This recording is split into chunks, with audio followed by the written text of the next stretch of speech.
Today is Saturday, February the 6th, 2016. We're now on page 569, section 5, the path that children must follow. Number 1, when you reach your 20s, you are bound to marry and start a family for which you have responsibility, and then you enter a competition. All families are competing. Even brothers and sisters compete among themselves. And parents compete in society to maintain their livelihood. In this way, everything is a competition. In order not to fall behind, you should not let yourself make the mistake of following your own interest. You cannot afford to lose a year or even a month, but should keep going on a clear path to benefit your family. Even figuring out the best way to go is a competition. If you fall behind by a year, it will be more difficult to catch up. Children will come, but you are already a step behind. It is like shooting an arrow. You may have the same energy and stamina as everyone else when you finally aim and let go. But the arrows of those who let go first will fly first. For your arrow to catch up, you have to provide several times more propulsion, and not many people can do that. Therefore, during the time of your youth, the question is how you assimilate each year. That's why you need to set a clear goal of your own and follow through with it. Before your ship sets out on a voyage, you have to know where it is going. You set the direction, start the engines, and then head out to sea. If you have to come back after you started your journey, you'll face more difficulty. So we're now on page 570. Number 2, if you follow your original mind, the whole universe will open up before you. The original mind is faster and more forceful than a flying bullet. Once you enter such a state, you can converse with your own mind. You can hold a conversation with yourself. As soon as you consider doing something, the answer is as to what to do will already be right in front of you. Being in such a state of spirituality, would you not know where to go? The way you ought to go surely will unfold before you, and the forces of the universe will help you follow it. Even if you feel pushed into a place where you are tested, once you are there, everything will assist you. In fact, it is only then that you will be able to do great things. This great power undergirds the lives of true men and women. They are aware of this infinite power, and it propels them forward in the direction they wish to take. They can tell in a second if their direction is wrong. You make this decision through your own effort, but from then on, everything will be taken care of. To get there, you need to decide by yourself on the direction you should take. This is something you alone must determine. It is something you yourself knows best. Number 3, your youth is an important period. The decision you make then will affect your entire life. If you decide something and you push through with it for 40, 50, or 60 years, holding on to it and making effort day and night, whether you are eating or working, asleep or awake, you surely will become a world-class person. So once you decide something in your youth, you should follow through, even for your whole life, no matter how difficult it is. Even if your children and parents oppose you, the nation and world oppose you, even if God kicks you away, you have to continue. If you keep going like this, you will become a global figure. The time of your youth is that important. Number 4, in your studies, you may have a favorite subject. Think about the importance of choosing what to study. The subject should be something that you value, that suits your aptitude and catches your interest. It should be something that you will enjoy all the time. When you are a child, a young adult, middle age, and in your senior years, in the past, present, and future. You have to focus on and study that subject. Then you have to explore eminent figures in the field of the past, present, and future, and compare yourself with them. If you are not yet good enough, you need to double your effort until you reach the top in your field.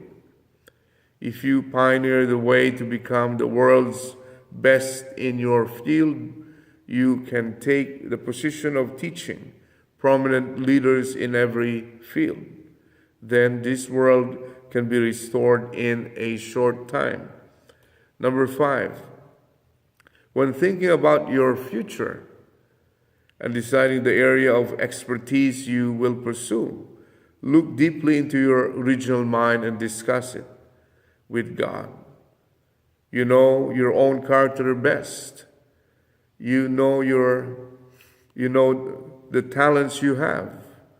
Follow where your original mind wants to lead you.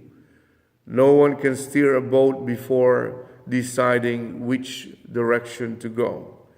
When the pilot turns the wheel over to you, you will have to find a way by yourself. Number 6, it is good to pray and practice devotion. Why is it good to pray? When you are focused in your mind, your powers of observation quicken. You will find that when you listen to your teacher's lecture at school, you already know what will be included in the test. You will know whether he or she will ask this question or not. You will be able to read the teacher's mind. It is as if you raise your spiritual antenna. The higher you raise your antenna, the more you will hear sounds that are very difficult to hear. Likewise, those who practice devotion have a connection to the future world. Revelations and prophecy come to those who practice devotion. Further, when you study, if you aim for higher results in order to develop a better future for the sake of humanity, for God and for the whole, then good spirits who are experts in that field will come to you. They surely will come. Number 7, in the last days, we have to emphasize maintaining purity. We have to emphasize true love and true family. Without this, we cannot correct this world. This is obvious. In the world, there are many kinds of people, but they do not have a pure lineage. The problem of lineage has become so complicated through all the ups and downs of history. Who can solve it? Unless we solve the problem of lineage, we cannot return to the heavenly kingdom. Number 8, if you were to ask God, within human beings, where does your love dwell? What would God reply? Where is the Holy of Holies in which God would want to dwell? The place of his settlement in the human world. Put it this way to God. Where is the place where both you and human beings want your absolute love to settle and stay? We can conclude that this place of union between God and people is nowhere other than the reproductive organ. This is a revolutionary declaration. It is here that world peace, which brings everything into unity, begins, and from where the perfection of the ideal world expands. We live for those we love. We would not exchange them for the whole world. We're now on page 572. Love is absolute, unique, eternal, and unchanging. The place where that love can settle is within each of us. There is no higher hope than finding and uniting with our own counterpart of love in the place of settlement. That is where God is. That is where the root of the universe germinates. That is where the root of love is created. What is the motivation for man and woman to relate? Even for those who do not know God, the motivation is love. We cannot deny this. Even physiologically, no one can deny the fact that all created beings move in pairs. As subject and object partners, male and female, why was this pair system created? Love made it that way. Number 10. God invested all his heart and devotion in making your most precious part, your reproductive organ. This organ is not bad, but became bad because at the time of the fall, it was misused to destroy God's world. Happiness is related to it. History is related to it. Originally, it was holy. The Bible refers to it as a place known as the Holy of Holies. For people, where is the Holy of Holies? The human body is a holy temple, and the reproductive part is your Holy of Holies. Heaven punishes the misuse of it. Its misuse can ensnare the whole tribe. You do not know how much I have to suffer to recover this foundation. I had to carry the cross of love. I had to go through incredible suffering. I was dragged over the paths of tears, the paths of the cross, while being whipped and shedding blood to fill the abyss of bitter sorrow. I tell you, do not get too close to a man or a woman unless you go through a very serious process. You cannot reconnect to the destined pure lineage. 11. In these last days, the time of harvest, the unprincipled love that Adam and Eve planted in the Garden of Eden is rampant throughout the world. A woman does not own her reproductive organ, nor does a man own his. Woman is born for man, and man is born for woman. The owner of the woman's reproductive organ is not herself. The owner is her husband. The owner of a man's reproductive organ is his wife. If he uses it selfishly, it will ruin him. God, being wise, assigned the ownership of each person's reproductive organ to his or her marriage partner. Number 12. Those who are called by God are responsible and destined to protect the blessed lineage without stain for thousands of generations. Those who cannot do this will not enter the kingdom of heaven. You must build the kingdom of heaven by yourself. You do so by uniting your mind and body based on true love. 13. After you experience love in your family, you have to expand that love beyond the bounds of the family. To do this, you must sacrifice for the greater love.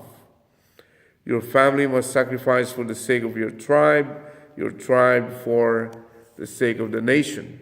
Once you set up the condition of expanding your love through sacrifice, you will connect to the ideal realm of love everywhere. Once you open this environment of love, you can enter the kingdom of heaven.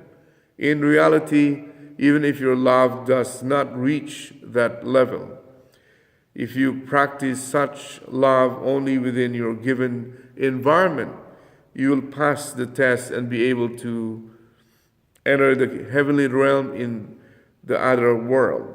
Even if you stay within the boundary of the village, you can join with and share the benefits of those who love the world and heaven and earth. Last paragraph. Number 14. What is the principle of the Unification Church?